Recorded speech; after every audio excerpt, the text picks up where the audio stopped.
Good afternoon and welcome to the BCSN Game Time Show.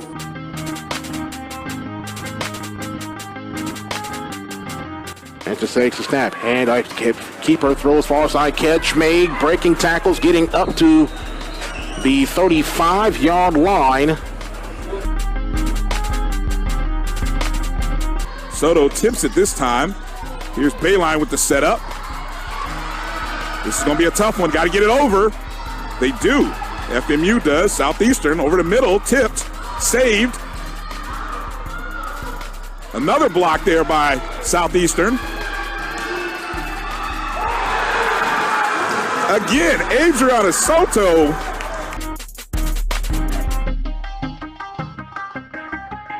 In the hands of TJ Jones, right down the middle of the lane, off the he gets it. TJ Jones makes that, and we had a quick timeout. Yes. We'll see what happens. Williams has it. Are they going to foul him? Oh, he kicked off his foot. He lost the ball, and that's going to do it. Xavier, the gold rush. The gold rush, our champion of the GCAC.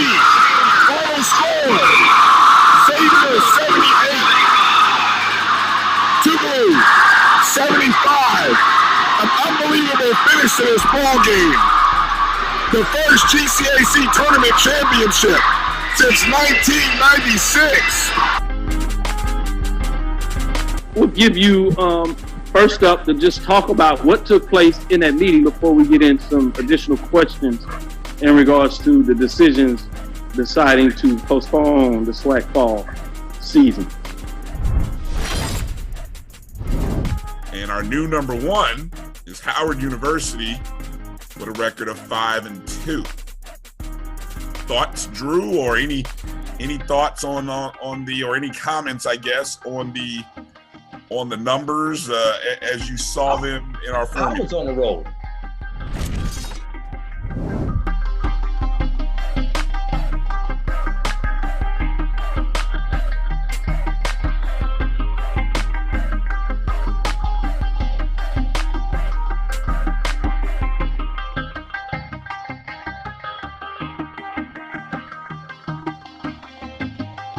Thank you guys for what you do for HBCU athletics. This is a fantastic avenue for all of us. This is our ESPN, so we love what you guys do. Brian, AD, Roy, all you guys at BCSN. We really appreciate what it is that you guys do for us.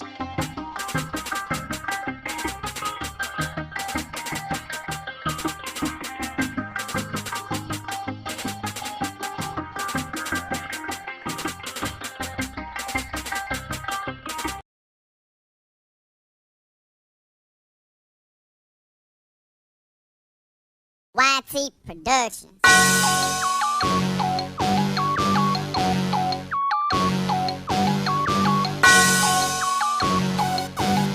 Yeah. I love my HBCU. And boy, I love it, love it. I love it, love it. I love my HBCU. And man, I hope my team they won. Yeah. I hope my team they won. Yeah. Man.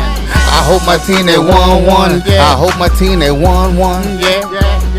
I tune into the HBCU Sports Lab to see if my team won or lost. If they lost, I'm quiet as a mouse. But if they won, keep tab. I'ma do the dab, yeah. Dr. Cavill, he know what he be talking about. Mike and Charles, they know what they be talking about. They compress the analytic data with this hip hop. If you know them like I know them, they gon' tell you if your team, if they won or lost, and who the ball.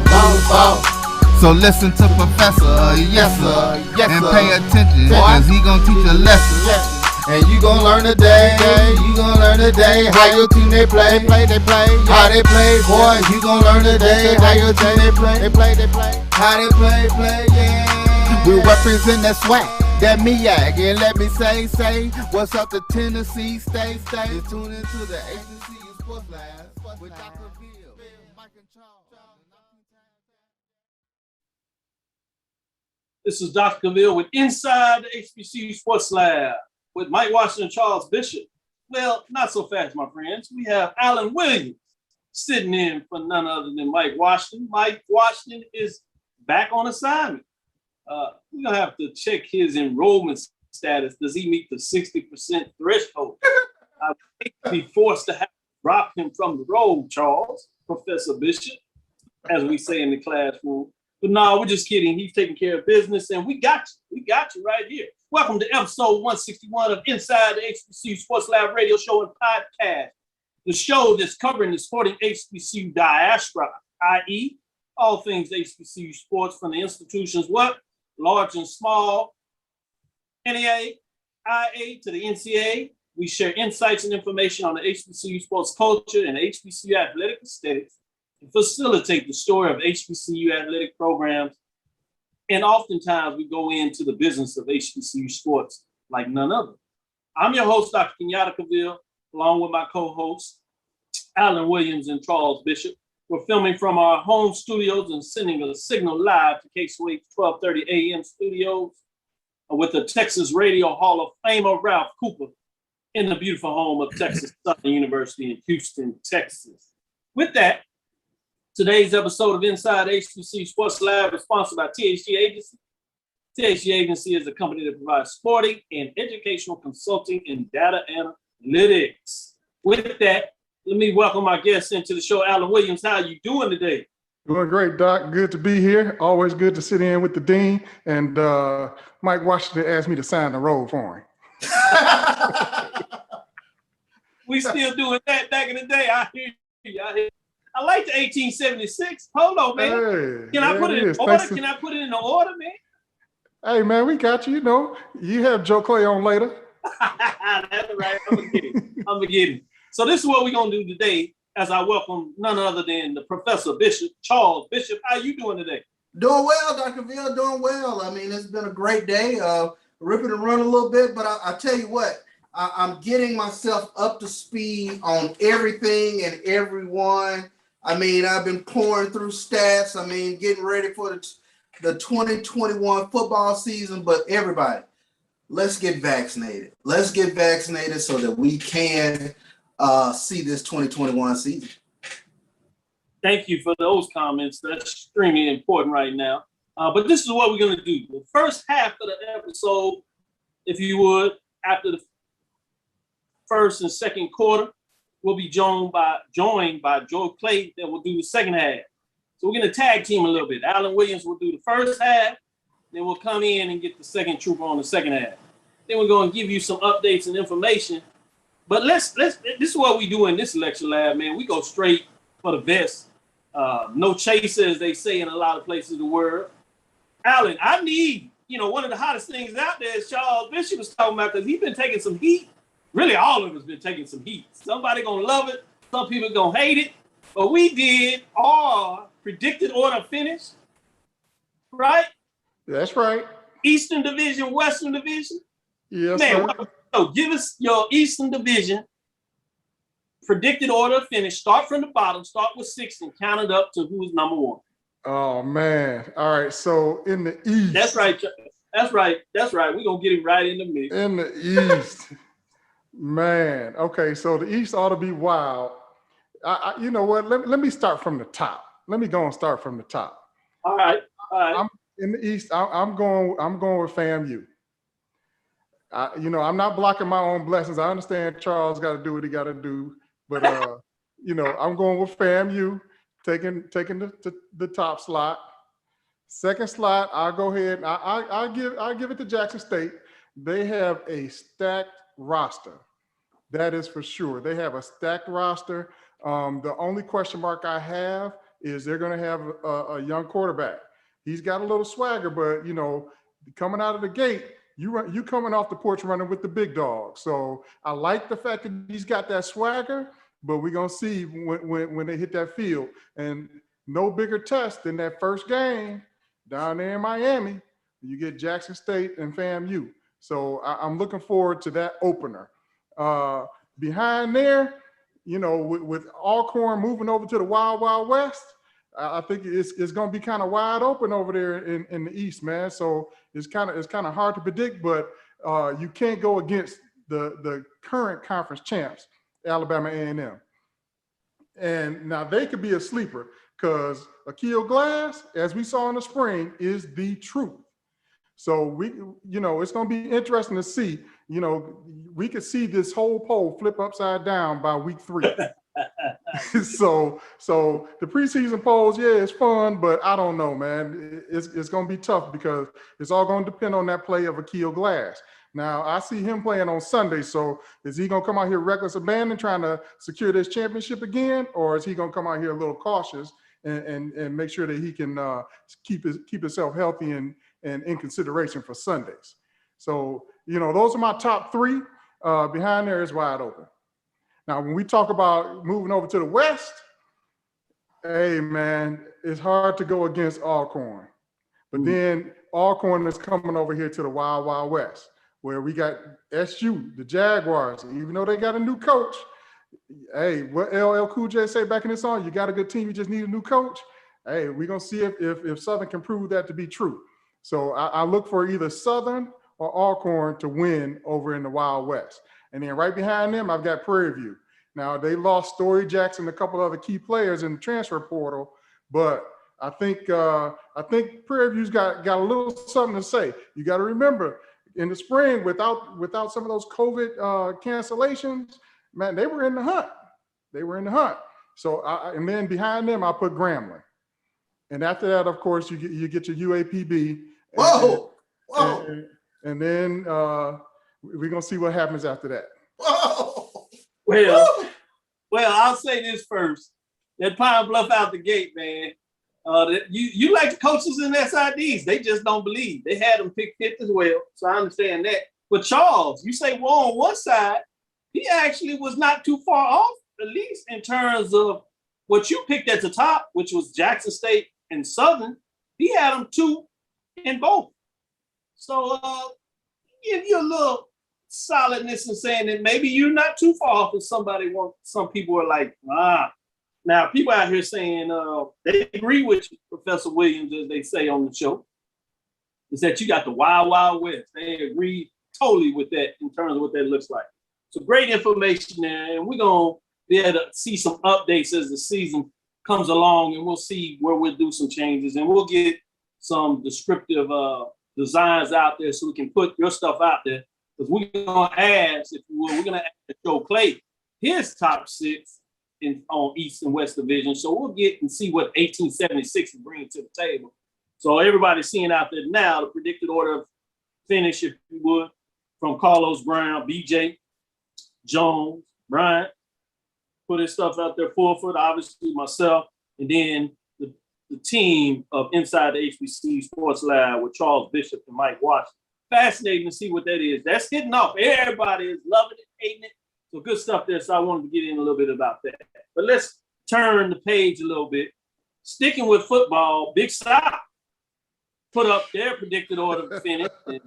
A&T has been dominating HBCU. Anybody in HBCU will say that for the most part and what they're able to do. Obviously, they had some tough games with FAMU and found a way to get it done. North Carolina Central at the beginning. Tough losses, upsets. Some people would say to Morgan State, but they move over to the Big South. Big South is not feeling all this Aggie talk, Aggie love that we talking about, and they have just humbled the Hampton Pirates. I mean, they picked them second to last. I'll start with them at the bottom at number 7. And then they have North Carolina A&T at number 3.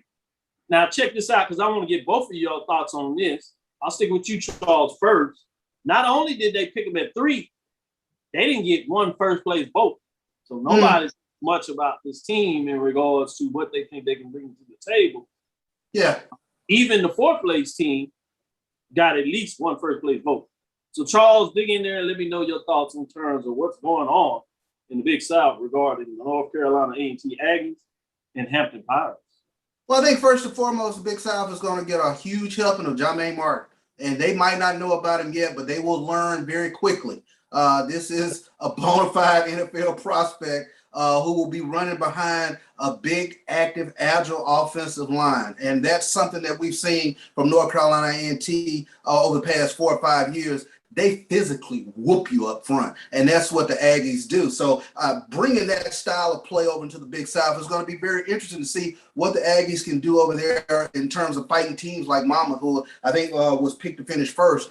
Not only does North Carolina A&T get it done on the offensive line, but it's the defensive line. One thing, Dr. Cavill, we talked about with each Celebration Bowl, they just bring in waves of defensive linemen that just stay after you. And they got another one in terms of Jermaine McDaniel. I mean, we saw the damage that he was able to do against Alcorn in Celebration Bowl. So I think North Carolina A&T will be able to go to the Big South and continue their winning ways. And it'll be interesting to see, because we all talk about, where games are won, and it's won in the trenches, and North Carolina A&T will not take a back seat to any of the teams over in the Big South. No doubt about it. Alan, jump in here and tell me your thoughts. All I got to say is I'm going to pray for all of our Aggie friends, because I don't know how in the world you get excited about playing Monmouth, Kennesaw State, Robert Morris, after you've been playing FAMU, North Carolina Central, South Carolina State. How do you get up for those games, man?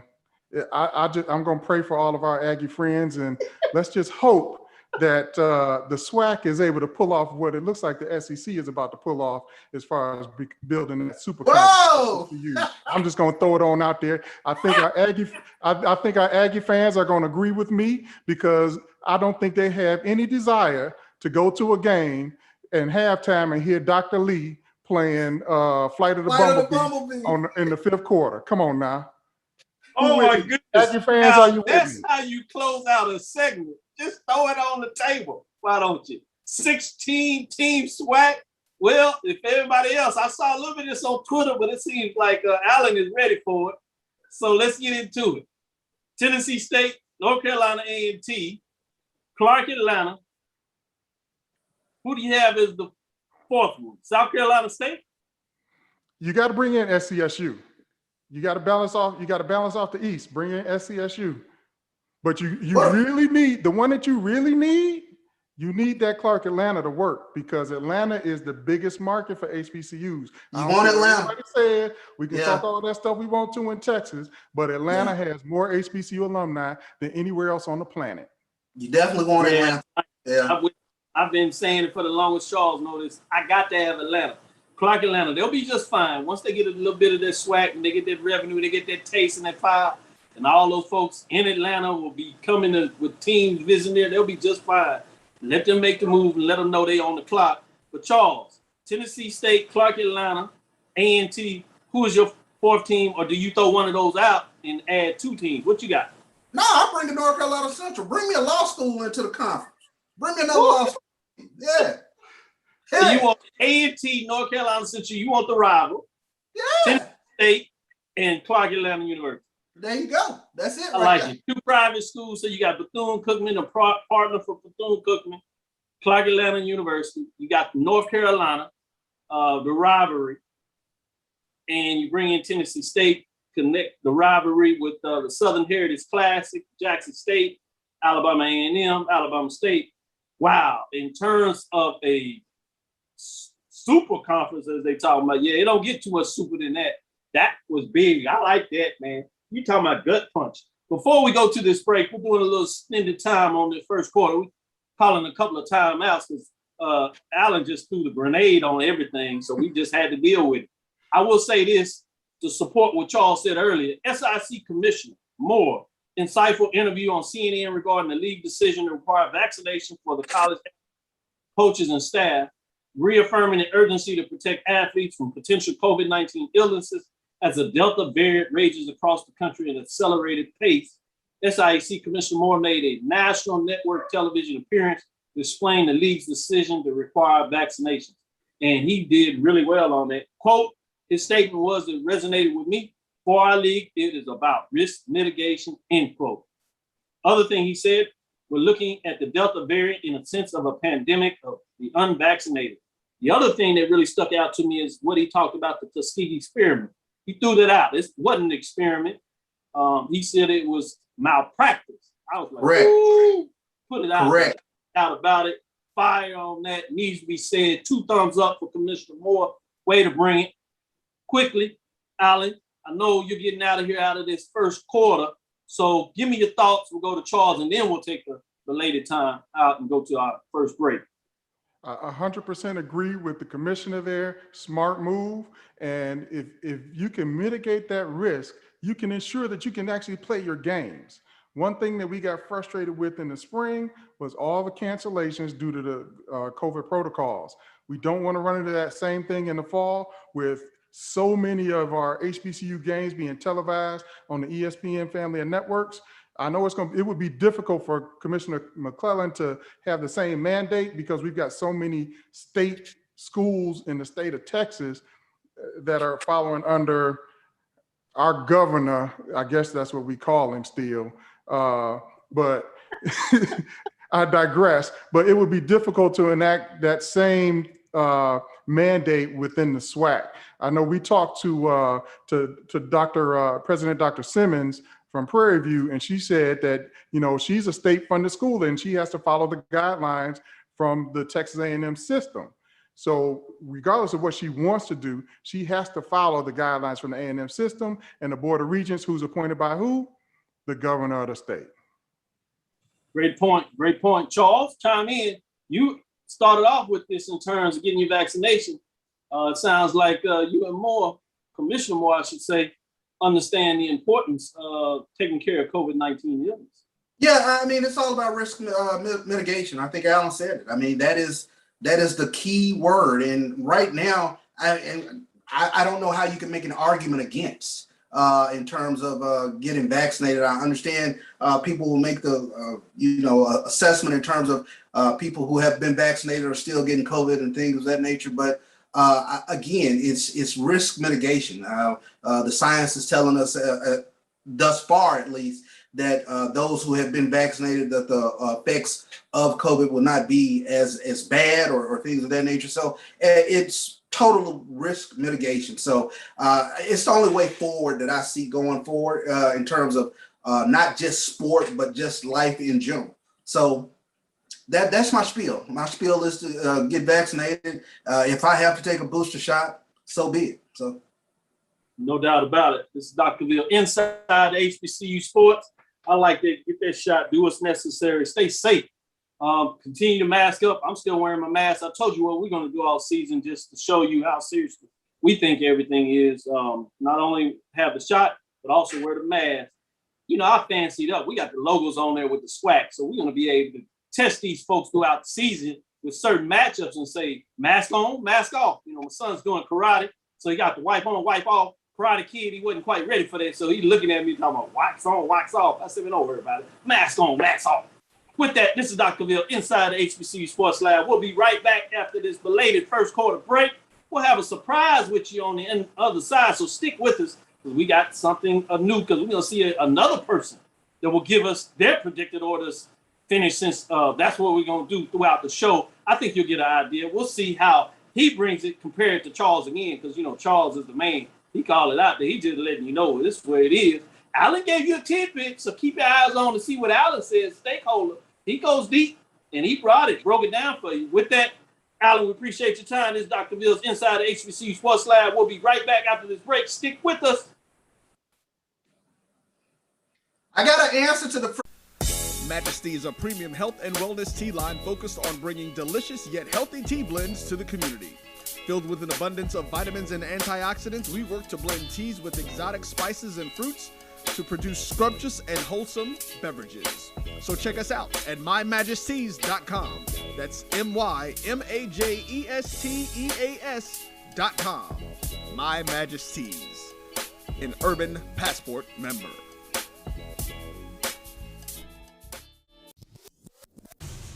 Follow the Black College Sports Network on social media at MyBCSN1, the number 1, on Facebook, Instagram, and Twitter at MyBCSN1.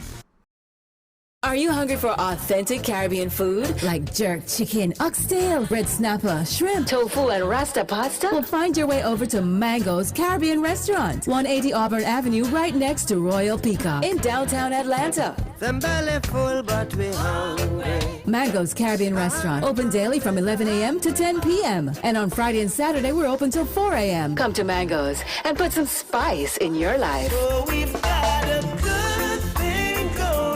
Mango's Caribbean Restaurant, 180 Auburn Avenue, right next to Royal Peacock in downtown Atlanta. For more info or directions, call 404-698-3992 or log on to mangoscaribbeanrestaurant.com. For instant coupons, text MANGOS to 313131. Tell your mama hungry, papa hungry, brother hungry. Mango's Caribbean Restaurant, authentic Caribbean cuisines. Open up the door, tell your mama hungry.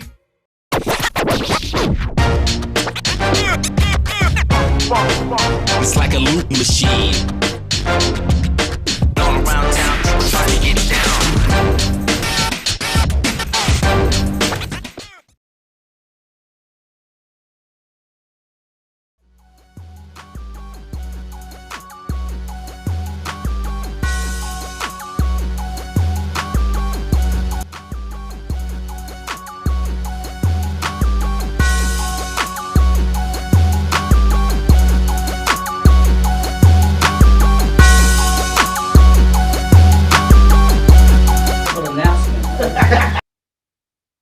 This is Dr. Bill with Inside HBCU Sports Lab with Mike Washington and Charles Bishop. Nope, not so fast. I told you.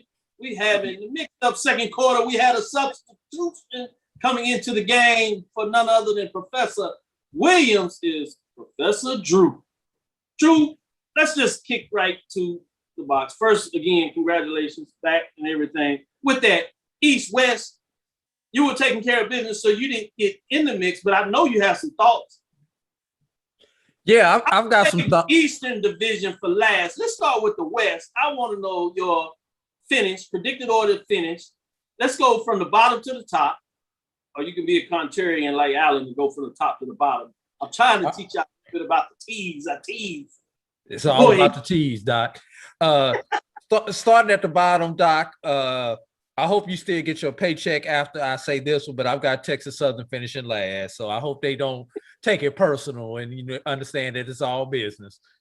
Can we get anybody to give me some love to make sure I keep my paycheck? Can we get anybody?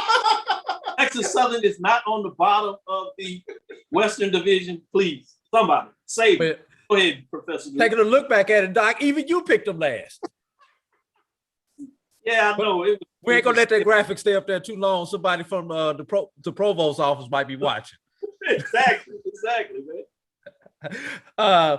Number 5, I've got Grambling coming in at number 5. They won't go over. Matter of fact, I'll go ahead and give you my bold prediction for the entire SWAC before I go any further. No one will go undefeated, and no one will go winless. That's my bold prediction. There's so much parity in the SWAC both ways. I agree that. Great call. Keep it rolling. Number 4, UAPB lost a lot of talent, lost some coaches, but they still have a lot of talent in the house. Plus, they're the defending division champions. You got to give them a little bit of love. My number 3 is going to surprise a lot of people. And if you watched BCSN Sports Wrap earlier today, I did come out with this. I have not changed it. Alcorn will finish number 3. That leaves 2 teams left. Yeah, that's how you look up. Alcorn will finish number 3. Ask me why. Why? 6 conference road games. Yeah. That is going to be everybody. It's tough. I agree with you. Nobody else. You're the first other person that reckoned that. That's why I had them a little concerned. Well, see, that's why I needed all this information to make sure I gave you some revised list today. Yeah. Okay, that's fair. We'll come to you in that last quarter. We're gonna let you update your list. Right. Prairie View at 2. You got to just kind of like Alan said, worried out for COVID. were it not for the sanctions and a few other things, Prairie View very well could have been the spring representative in the championship game instead of UAPB, which leaves Southern as my number one in the West. And there it is. No doubt about it. That's pretty nice. Good job. You like that little touch sports rap? Oh, yeah. He dresses up really well then. All right, let's go to the East. Moving on to the SWAC East. Lost my graphic there. Okay. My number 5 team is Valley. It's Valley. You know, it's not going to be the same Valley, but given how good everyone else is in the East, as much as Valley has improved, so has everyone else. And I'm gonna be honest with you, everyone on the East side will have at least 2 conference losses. You may have a 5-3 division winner on the East side. That's how much parity I'm looking at in the East. That's a nice call there. Bring that. I've got Bethune coming in at number 5. Charles is gonna shoot me with my number 4 pick, so you know who that is. That's Jackson State. That's fair. That's fair. FAMU will be number 3, but I will say this: the loser of the FAMU Jackson State game will still be in the hunt come November. I don't think that loss is going, because of the parity in the East, that loss is going to be as detrimental as one would think. That leaves the 2 Alabama schools at the top. I think Donahue-Ely is going to really do something with Alabama State that's going to surprise people. Nice. I like it. Go off the board. Wait a minute. You got to realize this is coming from a Tuskegee grad. So it is tough for a Tuskegee grad to give Alabama State any type of credit. But Alabama State, this is this. Alabama State will win the state of Alabama. They've got all 3 schools on their schedule. They've got Miles to open up, A&M in the middle, and Tuskegee to close. They will win the state of Alabama. They will win at least 2 of those 3 games, if not all 3. But they will not win the East because A&M is still my number 1. Nice, man. Now that's fascinating. We can wrap our hands around that a little bit. Good breakdown. Great breakdown, I'd say, in terms of the rationale that you put as you did it, and it goes off the board to some degree, other than the Alabama A&M. A lot of people picking this, but where you have people outside of that is fascinating with me and will be something to watch throughout the season. One other thing about A&M, Dr. Cavill, A&M has preseason the easiest conference schedule in the SWAC with their crossover games. Yeah, I agree. That's the other reason I had Alabama A&M. That's why I have A&M edging out Alabama State. And they have what I would call the preseason toughest game. They have them at home. Yes. They have State at home and they have FAMU at home. And don't forget about that extra week, because they did not get that 11th game. They only have 10 games, which essentially gives them an extra bye, which may benefit them later on during the season with that rest. Another good catch, man. Professor Bishop, he gonna send you back to your notes. One thing I love about Professor Bishop, when he goes to the media days, man, he scrounges along, and now he doesn't have to worry about it because he's looking around. I said, no, we have the intern. Shout out to Isaiah, and so he made sure he picked up because Charles rushed back in there. I got to get him stuff. I said, no, we got you. We got you, Professor Bishop. Your intern, your assistant, teaching assistant. He got all the material for him. Look at Charles. He don't know how to act. He getting in a great job with that. Hey. But before we go to this break, I at least wanted to mention this, and you can get a short little thought about it. We'll go deeper into it next week, because you're going to be our resident SIAC expert. So we'll bring you on off and on throughout the season to really touch on the SIAC, and for that matter, a little bit of CIAA, because I know you have a certain level of how you really look at Division II compared to what other people do. The Southern Intercollegiate Athletic Conference, SIAC, is excited to announce that it will release its annual Football Media Day virtual presentation on Thursday, July 29th. 2021 SIC Football Media Day is presented by UBS. So just wanted to kick that off. That is, as the season kicks off, obviously, Thursday, September the 2nd. So that'll be fascinating. But let me do this as a 1-2. Obviously, in the CIAA, you had Bowie State pick the Northern Division. You had Fayetteville State coming out of the Southern Division. What are your thoughts on that? And then any early predictions of who you think will come out of the East and the West of the SIAC? We'll leave it as the top team, and then we'll take a break. Bowie State does not surprise me. The big thing with all these Division II schools is who's back. It's been 2 years since our Division II schools have played, you know, and which really makes it kind of tough to predict. You really have to get into the media days and see who's still on these rosters, what pickups did they get out of the portal, and because the Division II schools don't put out the information as readily as our Division I schools. So any prediction that I make right now on, what's this, July 27th, check back with me on August 27th to see if I've changed it based on the roster. But if you look at the CIAA, except for Chowan moving up from, they finished 4th in 2019, they jumped both the Virginia schools, it is the exact same order as everything finished in 2019. Yeah. You know, SIAC is going to be interesting, assuming that the teams are similar to what they were in 2019 and forecast for 2020. Miles is still the team to beat. On the west side, everybody forgot about Savannah State on the east because they were ineligible because they were still in their transition. Albany State was the representative out of the east. You know, Fort Valley came within a quarterback injury of representing the east. So the east is going to have some parity too. And if you go back to 2 years ago, Benedict was a player. We still don't know what happened to Benedict in 2019 with the season they put together.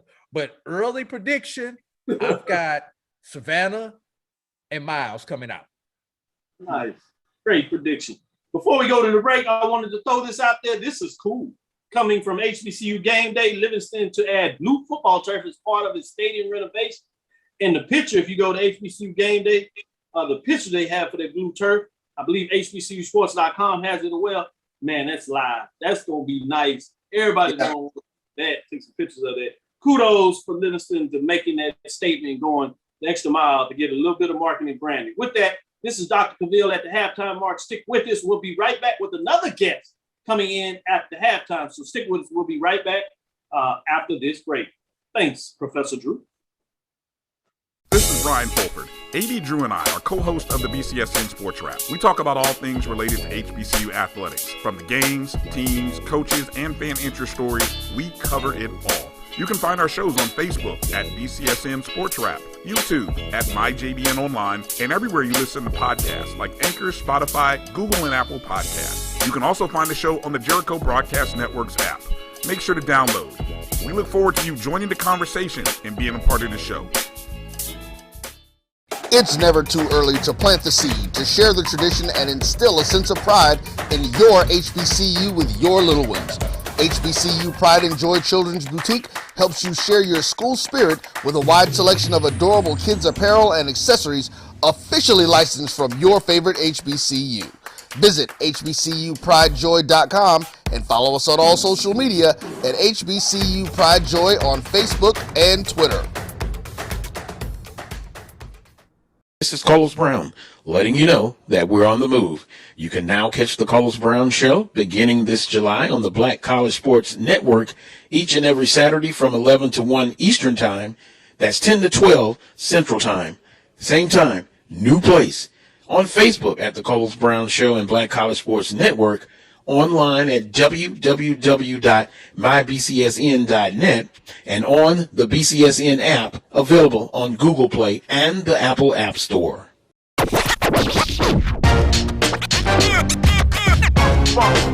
It's like a loop machine. All around town, people trying to get down.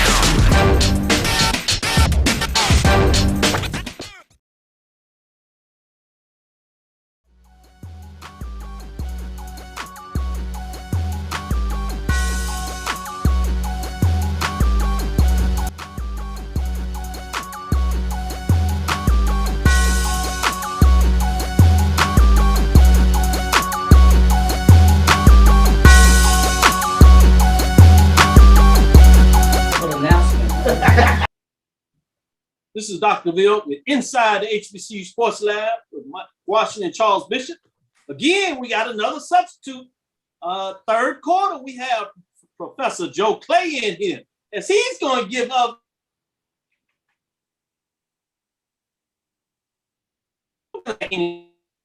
more. We also got a commentary that we want to make sure that Professor Bishop gets. Joe Clay, how you doing today? I'm doing wonderful, man. Pleasure to be here. Good evening to everybody. Yeah, I was trying to do an NAT on you 60%, not put you on the road, but Alan Williams took care of you.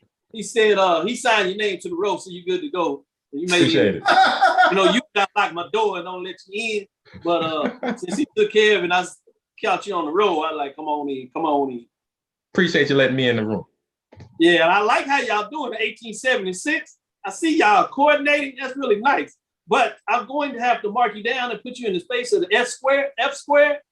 Professor Bishop know about this too. The F squared, if I don't get my shirt. I don't know if that's legal, but that's what we do around here. We can do it like that. This was a first pass run, man. We had to make sure it was perfected before we gave it to the I like that. You can stay with us. That'll work. All right. So let's do this. You come from the 1876 sports and culture perspective. So you do a lot of analysis on Prairie View and Panther, which they are in the Western Division. So let's start like this. Let's start with the Eastern Division. Save that, a little tease if you would. Let's start with the Eastern Division. We've been asking everybody to do their pick. As you know by now, we had those that were there in Birmingham provide their top picks. And people either have loved it or hated it. So we wanted to make sure we got a different perspective and gave everybody a chance to get a piece of this pie. So we won't get you right in early on to grill, as they say, since we're talking about football, a little tailgate. How about that? No, you're from Louisiana. You don't want to put it on the grill. You want that pot. So we're going to make sure that the crawfish is boiling as it gets going, as we get some of your favorites. I ain't going to tell everybody because they're going to come and get mine when they visit the tailgate spot. But Joe Clay, enough of that. Eastern Division. Starting from the bottom to the top, who you have? What's your predicted order of finish? Hey, I'm probably going to agitate a few folks, but I've been riding high on FAMU coming to the East, man. I don't care what anybody says. If you've been paying attention to what FAMU has been doing, Coach Prime is the only one who's been bringing in high-profile D1 talent. FAMU and Coach Simmons has brought in some nice talent to add to the talent that they've had. I know there's a concern or the unknown at the quarterback spot, but I have faith in Coach KJ Black, the KJ Black who should never have been allowed to lead Prairie View A&M University coaching staff. However, I have faith that whatever quarterback is in his room, and he's bragged about his quarterback room, whatever QB steps on the field for FAMU will do the job. So I got FAMU number one. Alabama A&M, number two. Only reason why I have them at number two is because their defense, I don't have a whole lot of confidence in their defense. I think their offense is heavy. Of course, Mr. Glass can get it done. We know he can put up the points along with the receivers, but I'm weighing heavily towards FAMU. I got Alabama A&M number two. I got Jackson State number three. You got to show it on the field. They better be lucky I put them that high. You got to show me what you can do. They didn't start off finish well, in my opinion, in the spring. So I've got them number three. We'll see what they can do. A lot of big talking coming out of there. I know that's agitating everybody. I get it. I get it. I know it's agitated. I'm gonna say this. Shadur better hope that the offensive line protects him, because for him to step out and essentially say the rest of the SWAC is beneath Jackson State, it's essentially what he said the other day. He better understand that it's some monsters on the defensive line throughout the SWAC who will let him know how good they really are. So I hope he gets the protection. Next, I got Bethune-Cookman. That's probably a consensus pick for Bethune-Cookman. Then I've got Alabama State and Mississippi Valley State bottoming out the East Division. I will have to teach this group how to do a tease. Everybody wants to start at the top. The tease means you start at the bottom and then you tease everybody who you're going to say 1 and 2. Let the record reflect. Professor Dr. Ville is in session talking about the lab. Start at the bottom and then you go to the top. Well, I got you on the West. I got you on the West. There you go. Let's try it again. Go ahead. Give me your West breakdown. Interesting on the East. I like what you did there. The West, I think everybody knows TSU, Texas Southern University, is in the rebuilding process. I'm sorry. They're in a rebuilding process, but Coach McKinley, he has done a very good job of recruiting. He's going to continue to bring in the recruits, build some depth. So all hope is not lost at TSU. Trust me, they will be better. They were better from season 1 to season 2. I think they need another couple recruiting classes to get them competitive in the Western Division. Next, Grambling. GSU is not who they used to be. However, it is still Grambling, and they're not going to stay down forever. So I hope that the rest of the SWAC understands, don't get comfortable with Grambling and what happened in the spring. The boys gonna be back. They gonna find some boys. It's gonna be okay. So all them Grambling Tigers, back away from the bridge. Don't jump yet. It's gonna be okay. Next, Arkansas Pine Bluff. I love the quarterback. I'm not sure about the defensive side of the ball. I know they lost some weapons, but they do have some talent. I'm excited to see the quarterback come back and see what he can do again with spring ball behind him and some more experience on the field.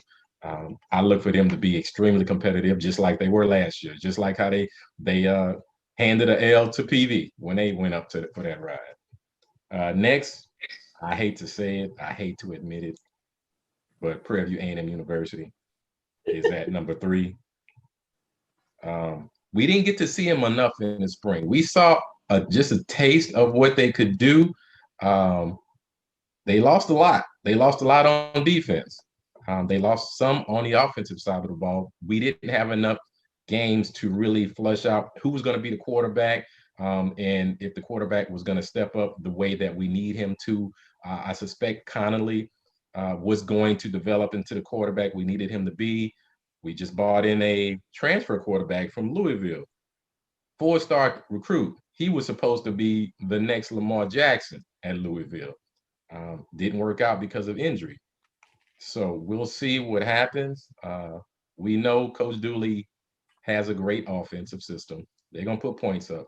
It's going to be up to the defense, I believe, to execute the way they can. Next, I hate to say it, but SU, number 2. Until they've got Prairie View's number. So I had to put Southern ahead of PV. They got our number. I don't know why. It's a head game, man. It's all mental. They find a way to win. I'm not in love with their quarterback play at all, but he finds a way to win. That's it. Yeah. They've got a new coach. So that'll be interesting to see if there are any changes in philosophy, scheme, what have you. Coach Odom was the man. He got it done. So we'll see what happens with Southern, but until we can beat Southern, Southern's going to stay ahead of PV, in my opinion. And last but not least, the most consistent team in the Western Division, Alcorn State. Coach McNair. He gets it done. He gets it done with guys you may not have heard of, but they get it done. He gets it done. The quarterback play has been great. So I suspect that they will continue until someone kicks them out of that top spot.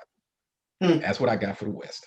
Man, some great comments. I love what you said there in terms of comparing your top six with our top six. So we're going to make a compilation. We're going to get all this out there to see what the people says, you know, as we keep bringing it. George Johnson, shout out. Belinda Johnson says, this is going to be a fun season. Texas Southern will not finish last. Didn't PV bring in a quarterback, said Dwight Moore. That's correct. As Joe Clay gave some indication to Joseph Anthony Goodwin, Charles Edmond, Don Eden. But I love the comment that was made for Steve Gaither. He's really chugging it out. He had fun in terms of Aggie. He talking about, can you call yourself Aggie Pride if you don't get excited from a team? That goes back to Alex.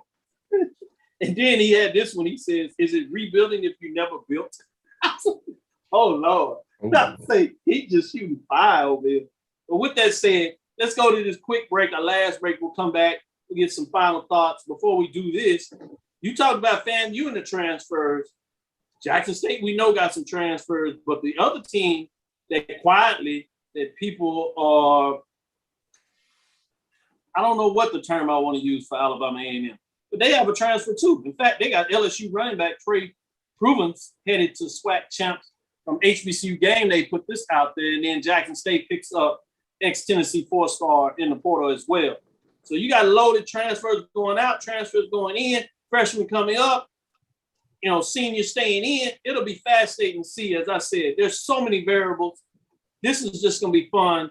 Get your vaccination so you can go forward. Mask up so we can move on. With that, this is Dr. Veal inside the HBCU Sports Lab. We'll be right back after this break. Good job, Professor Joe Clay. Appreciate it. Shout out to Professor Drew as he gave us some love last period. Just want to give him a shout out in terms of all these substitute adjunct professors coming in here, pulling up the A-gun game. I really like it. Yes, yes. Stick with us. We'll be right back after this quick break.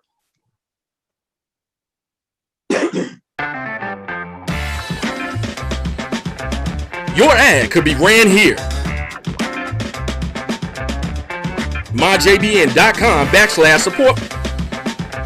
MyJBN.com/support for more information. You're looking for the latest information on Southern University sports, the Southwestern Athletic Conference, and HBCU athletics. There's only one place to go. Tune in to the Carlos Brown Show, exclusively on the Black College Sports Network. Have you had your Earthblend coffee today? At Earthblend Coffee, we take pride in offering you the very best of beans across the world, blended and roasted to perfection, giving you superior quality and satisfying and flavorful taste. Experience the world in one cup with Earthblend Coffee.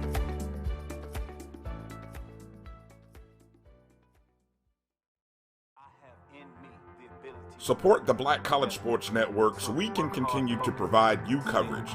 Go to myjbn.com/support and be a part of the Black College Sports Network. They can follow their dreams.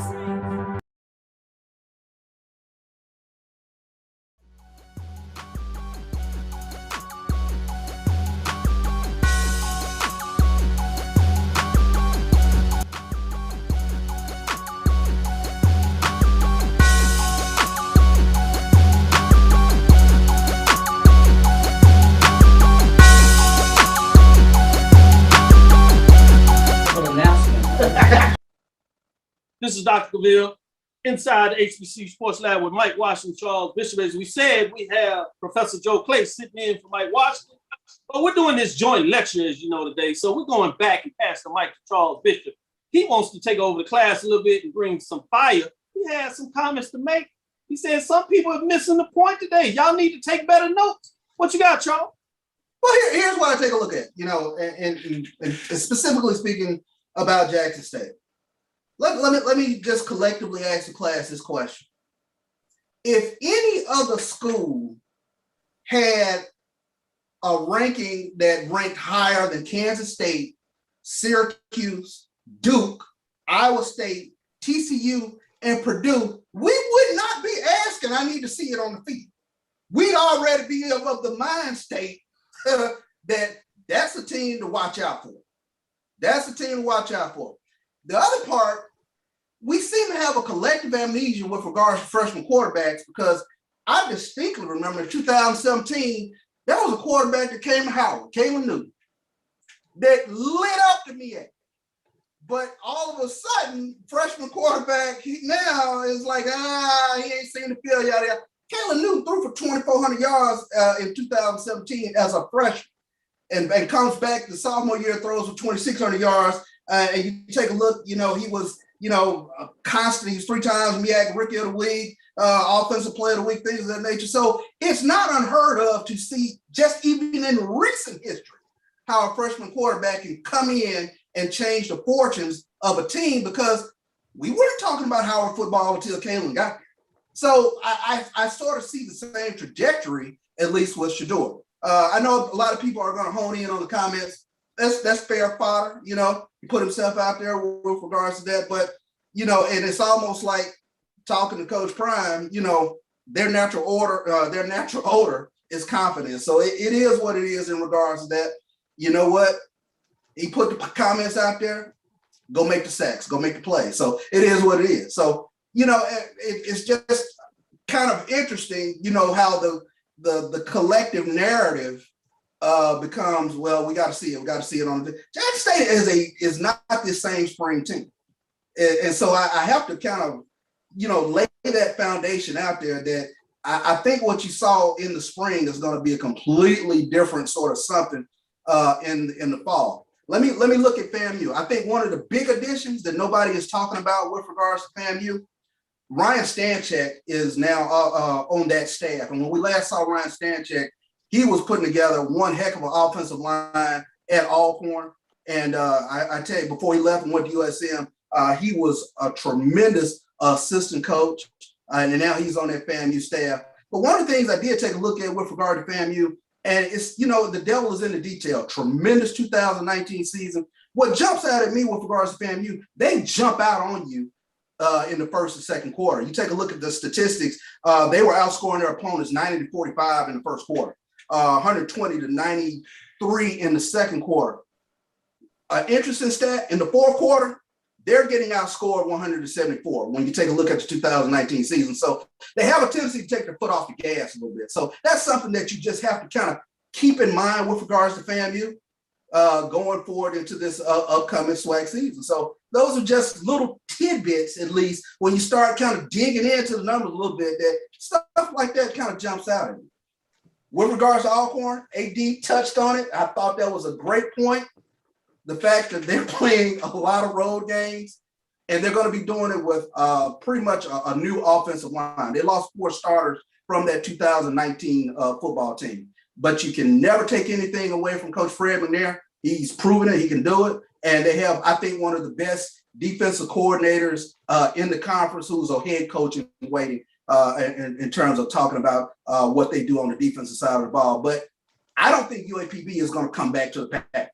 I think they're that good. I think one of the things that jumped out at me, offensive line, they protected Skylar Perry, and Isaac Peppers is a sideline-to-sideline sort of linebacker. So keep an eye out on UAPB, because I don't think they're going to fall back to the pack. But this Southern team, this could be a very, very special year for them. 10 stars coming back on offense. Ladarius Skelton has his up and down games, things of that nature, but we'll see how he does under the Jason Rollins regime, because he's proven it. He figures out a way to win football games. And more than anything, you take a look, 3 offensive starters coming back on the offensive line, and that's where they mauled teams. You really take a look at that Jackson State game, they mauled them up front. And one of the best, I think, tight ends that they're really going to utilize this upcoming season, when you talk about Ethan Howard. I think he's a star in the making of the guy that you can see play on Sundays. I know we said this was a lecture in the lab. I'm glad I haven't unpacked my mic, so I would have to drop it. But courtesy, as Karen Griffin said, or Kobe, the belated, I should say, Kobe Bryant, and his ESPN thing with the details, she said that, the details. You just dropped the details on everybody. In the lab, there's things that we saw about the debate. And so I didn't set you up for this, Joe Clay, But I did set you up for this, Joe Clay. So if you want a little bit of this, you can give some counter arguments about what was just said. I will just say, so first of all, the natural odor, that's prime. I'm gonna use that. I will say though, Shedeur, I was not impressed with his high school tape. I watched a few of his high school games, but then I saw some of his practice game tape. He's gotten better. There's no doubt about that. He's gotten better. The kid can play. I would submit to you, and then my partner Neely will say it all the time. The reason why Shedeur is not a 5-star is because his last name is Sanders. I think that in some ways that held him back.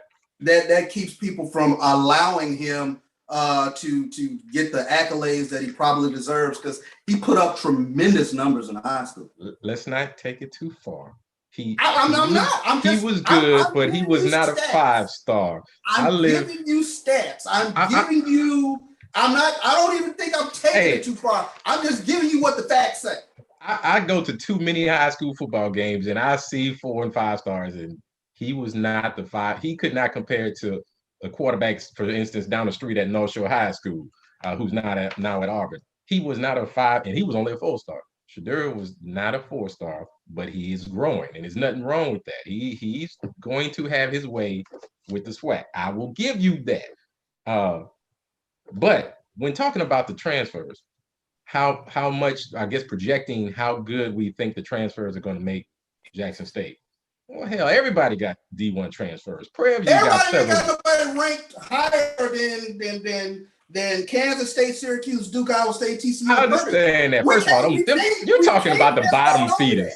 You're talking about the bottom feeders of so-called Power 5. Everybody in the SWAC has transfers.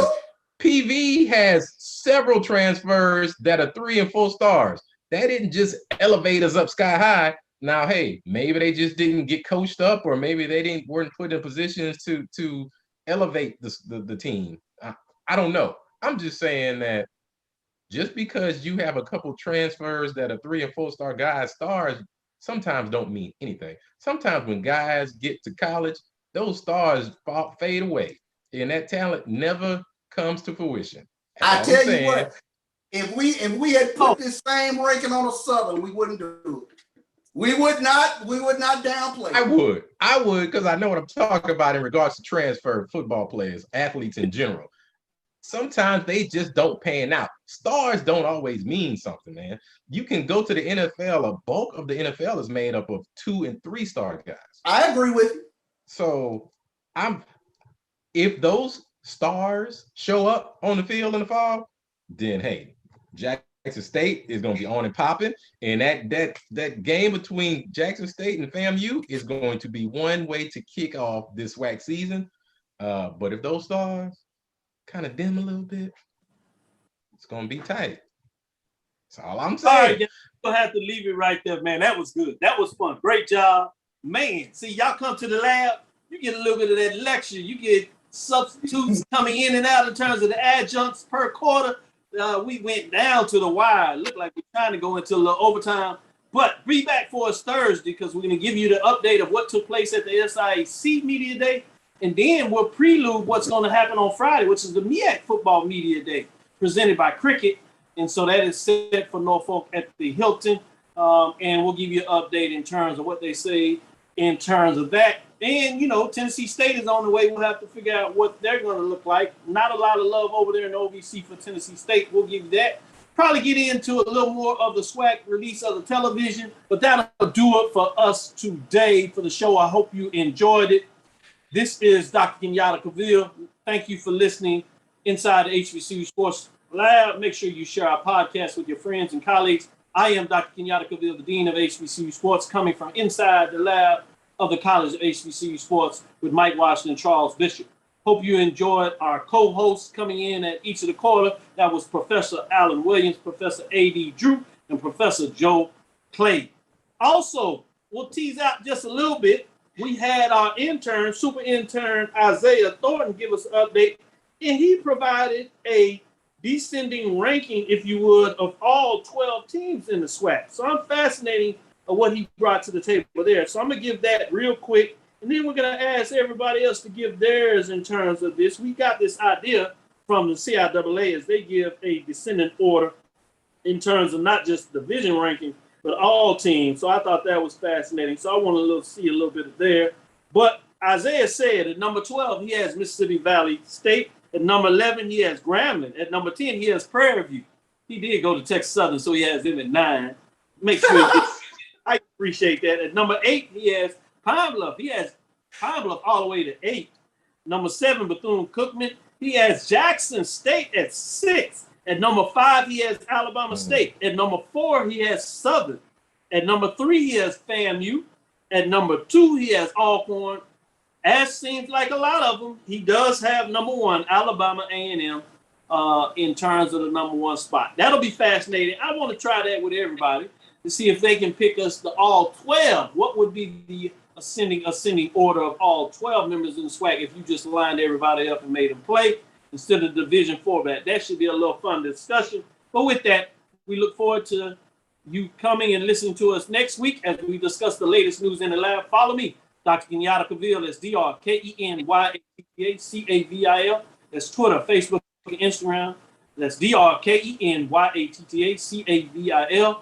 Continue to listen to Needy and Charles Bishop on the pregame show. Check out Charles Bishop on Saturday from 10 to 12 Central Standard Time on the Carlos Brown Show. Check out Brian and AD, the sports rap. We got you covered. We got BJ Jones coming in here. And don't be surprised if we find a way to pull in and give you a little Prairie View expert from the 1876 Sports and Culture that already has a podcast. We might bring them over to the streaming side.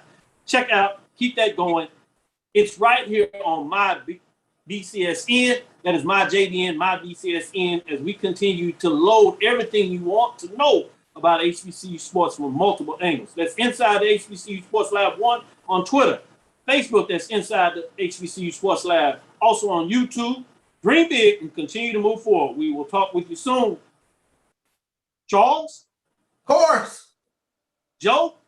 Lecture. Dismiss. Good job. Nice.